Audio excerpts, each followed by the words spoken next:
My name is KelSounds, and today I want to show you guys this track. Okay, so before I actually show you what's going on inside of here and like the vocal chops and the synths and whatnot, I kind of want to show you guys this. I have like all the renders over here on the right side of the song, and I have 1, 2, 3, 4 renders of the song because let me just kind of show you the process here for what was happening. So the first song, there wasn't any vocals, and this was before I decided, it would be kind of cool to have someone singing over this. And so the first version of the track sounds like this.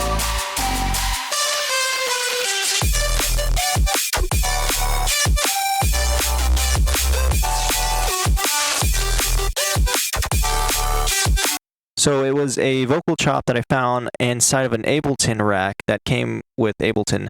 So I bounced that vocal, and then the vocal was "All I Want Is You" repeated over the track. And so it's just that over the whole song. Then the second version, this was when I decided it'd be kind of cool to have some vocals over the track. So of course it sounds like...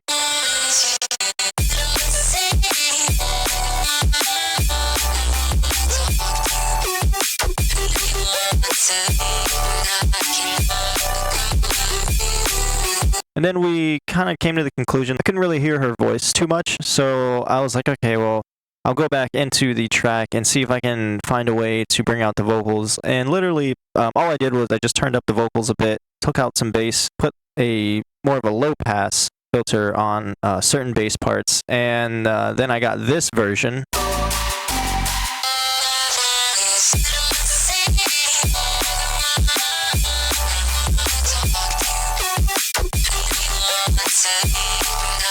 But then I figured, I don't know if I'm really too satisfied with that either, because it still sounds like it's lacking something, like some more bass in like the lower mids. And so I was like, I don't know if I want to have that as the final version. And then for the final render, the final song, I found a healthy mix between the two of bass and vocal, where I thought it was pretty good balanced.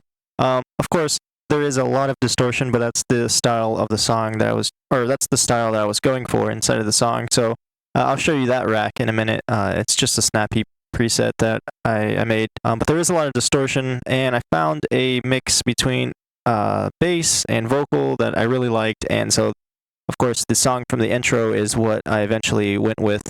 And so, yeah.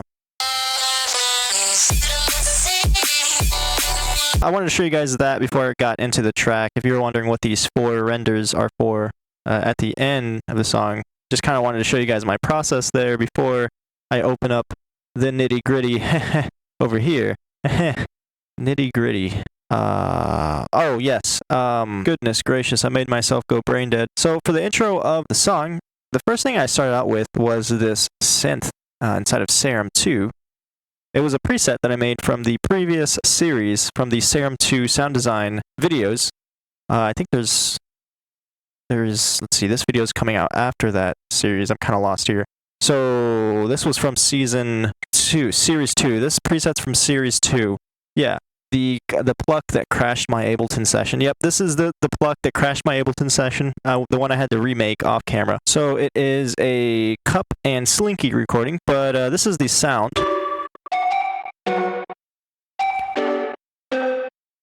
And so, of course, like I put a little bit of post-processing, parallel processing with a reverb at 100% wet, and then an EQ8, and this filter is automating at a certain part over here somewhere.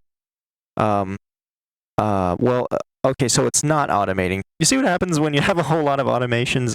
I might have lost myself in the process. I think I was really just too focused on the drop. But yeah, that's what's happening here. So this isn't really doing anything, I don't think, unless I have the wrong automation selected, and I do. Oh my goodness. So I had the wrong automation selected. So there is a little filter thing going on down here. And then I have a sweep effects, and this is towards the end of the song. This is just a sample dragged and dropped into the session. I'll show you a little bit more of the intro, and then I want to get into the drop of the song. But let's see, this sound. This is also a preset that we made together in the Series 1. I think this is Series 1 Serum 2 sound design. So this is a preset from that, and I just dragged and dropped that on here. Did a little bit of EQ8, layered it with the first sound. Then I have this bass. This isn't a preset. This is just something that I just made inside of Serum 2.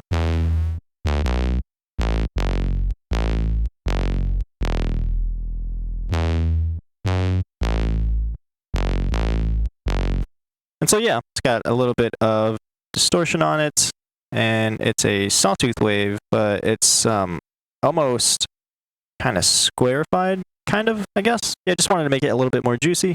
Then I have these hats that I dragged and dropped inside of the session from a previous sample pack.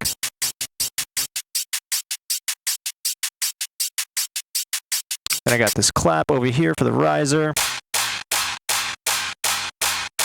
And then this PP riser thing is actually just phase plant, automating the pitch wheel, the detune, and the release. And it's just a analog sawtooth wave.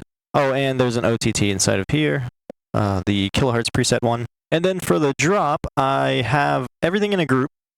This is the final bounce, because I went ahead and bounced it. Instead of this bounce, I have ring mod sidechain happening to the kick and happening to the snare. Yeah, I thought it fit pretty well because there's a lot of distortion in the track, and ring mod sidechain, I'm really enjoying messing around with that lately, so I decided to put that on there. Okay, so the vocals, well, I guess I should say the first thing I started out with was this group over here, all synths, and I'm going to turn this off. Let's see, I can turn this on, and then I'm going to turn the vocals on. Okay, so I have the final bounce track silenced, and then I have the vocals on and the all synths group on. And so, yeah, I started with all of the synths, and I just layered a bunch of stuff. So I have this layer over here. These are the chords, or the chords, melody, chord/melody. So that is just a sawtooth wave. Really, the init preset from Serum 2, so nothing too fancy there. And then I have the bass over here.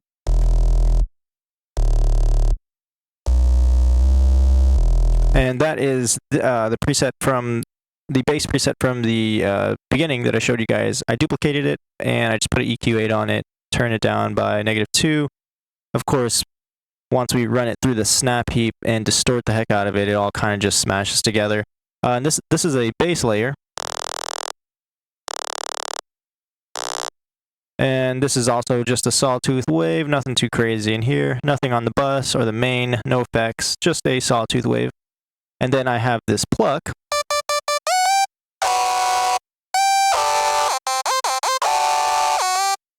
This has a band pass, band 24 instead of Serum 2. Another sawtooth wave, nothing on the buses, nothing on the main effects, just a sawtooth wave. I use a lot of sawtooth waves for layering because I like the way they sound. There's a lot of harmonics, and it's just a really rich sound. And it's simple. It gets the job done pretty good. Then I have this lead.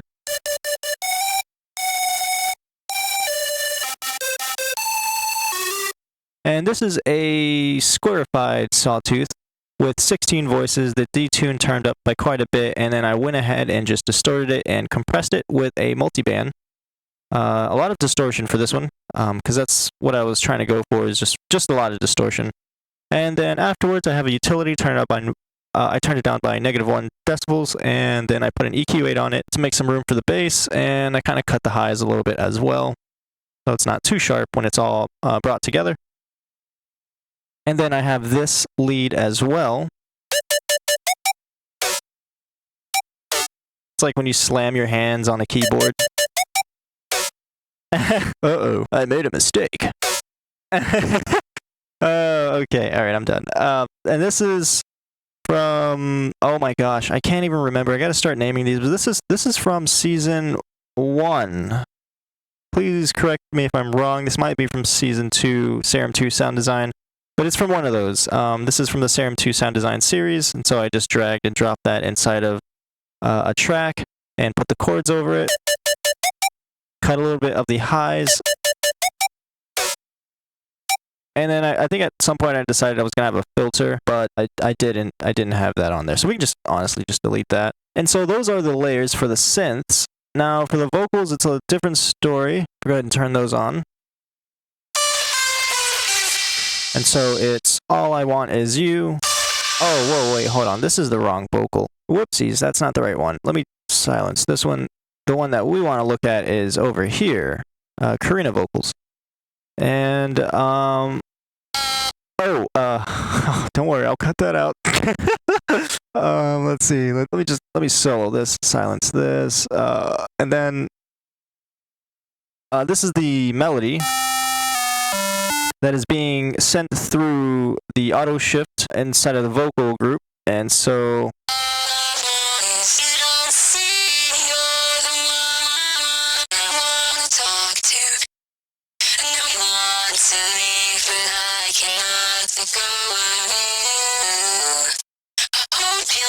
yeah, that is the melody for the vocal. And there's a lot of effects going on in here.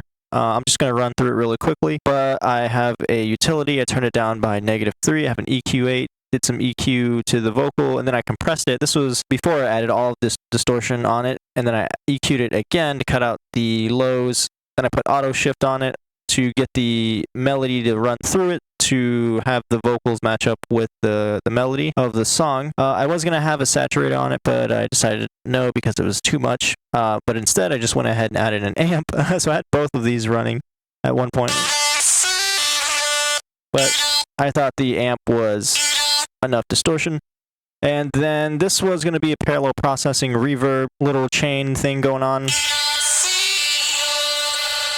But I thought it was a little bit too distracting, and I wanted the vocals to be a little bit more dry. And then inside of the snap heap, I went ahead and added 2 chorus effects and a high pass filter to bring some more stereo to the vocal. And of course, our best friend OTT, I went ahead and slapped that on there to bring out the vocal even more, kind of squish everything and bring it all out.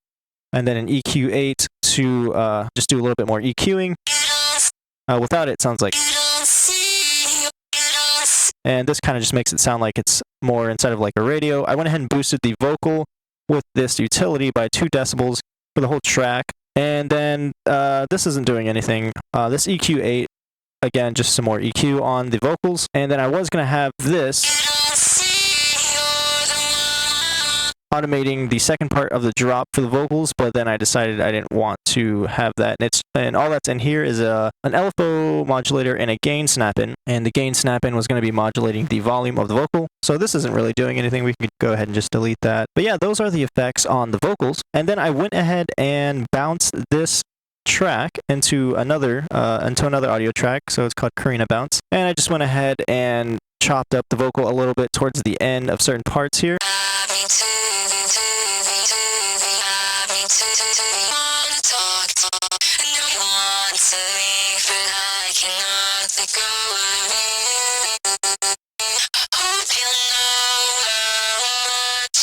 But yeah, it's just vocal chops, and it was easier to do it this way instead of having to do it through the first track with all the audio effects on it. So this track doesn't have anything, it's just an audio track with the first vocal track bounced. And then of course the melody that is being used to run through the auto shift.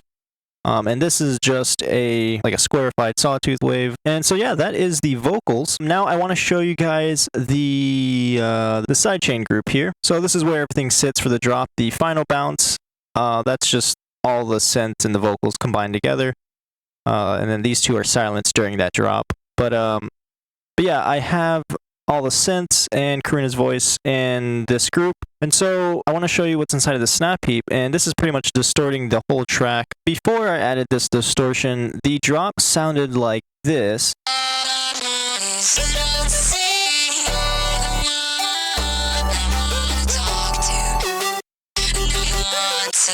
And so it just wasn't like hitting hard enough for me, and I decided, okay, I'm just going to distort the living Cheez-Its out of this thing. And so I added the snap heap, and with it, it sounds like this.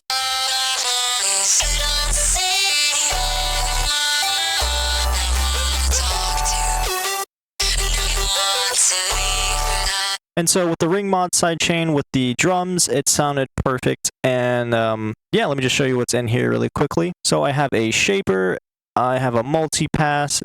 This is bringing out some of the highs a little bit with a dynamic snap-in. And then I have another multipass, and this is just putting the bass, everything 150 hertz and below is in mono. And then I have a slice EQ dipping around 250 hertz to kind of bring out the bass a little bit more. And then I did the same thing with a second slice EQ dipping a little bit around, it's around 171 hertz to bring out the bass. That's pretty much all that's inside of the snap heap. This shaper is really what's doing all the work. Drive is set to 12 and the mix is at 20%. So if I turn this off,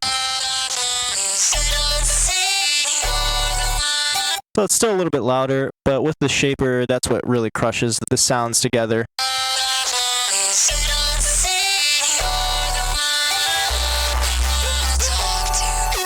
And so yeah, that shaper is pretty much doing all the work. And then after that, I have this shifter here, which does a little bit, well, it's in the final bounce, but I went ahead and turned it off for the for this track. But in the final bounce, it does like a tape stop effect right here before it goes into the second part of the drop. I think that's pretty much it for the main drop. I can just show you the drums real quick. There's nothing too fancy going on in here. There's no effects or anything on the drums. They're just dragged and dropped from previous sample packs. So I have a kick, or here if I solo this.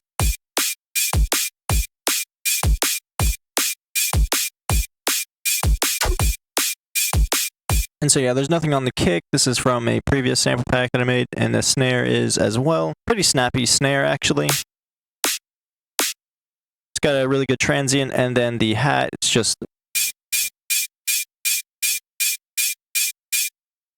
that. And then I have this filler right here to kind of fill certain parts of the song that I felt like needed some sort of ear candy.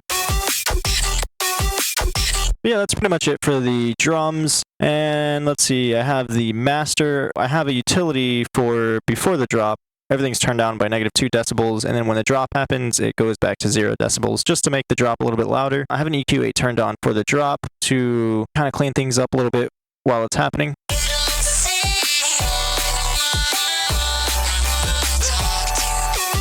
And then for this master chain, I have a utility, turned it down by -7 because the track was clipping, or it was going above 0 decibels by like 6 decibels. So I just turned it off, or not turned off, I turned it down by quite a bit. I guess it's not really the best way to mix, but for EDM, you know, things are like constantly always loud. And when I was mixing it, I didn't really think it was going to turn into a full song. And then when I was like, you know, putting things together, I thought it sounded really good at the volume. And I knew if I put a limiter on it, it was going to make it sound way different because of the clipping. So that's why I went ahead and put this utility on here to turn down the track and then mix it. So the next thing in the master chain is another EQ8. I did a dip around 261 hertz. Added a saturator, set the drive to 1 and the dry wet to 50%.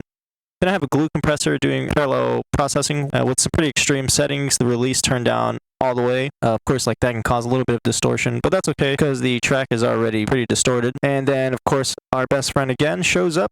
OTT, went ahead and slapped some of that on there, turned the time up a little bit by 223% and the amount by 12%. And then I put a compressor on this, turned the thresh to -14 and the out to 3, and then I turned the dry wet to 25%. I didn't want the compression to happen too much on the drop of the song, or just the whole song in general.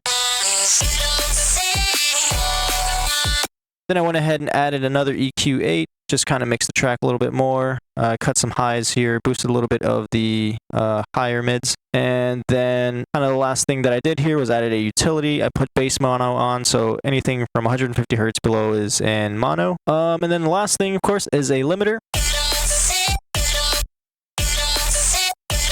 So it's already clipping a little bit at 0 dB, but I just thought I'd boost it a little bit more at 2.5. But yeah, that is what's on the master chain, and that is pretty much the song. I hope you guys enjoyed, and I hope you have a wonderful day, and I will see you in the next one. Adios.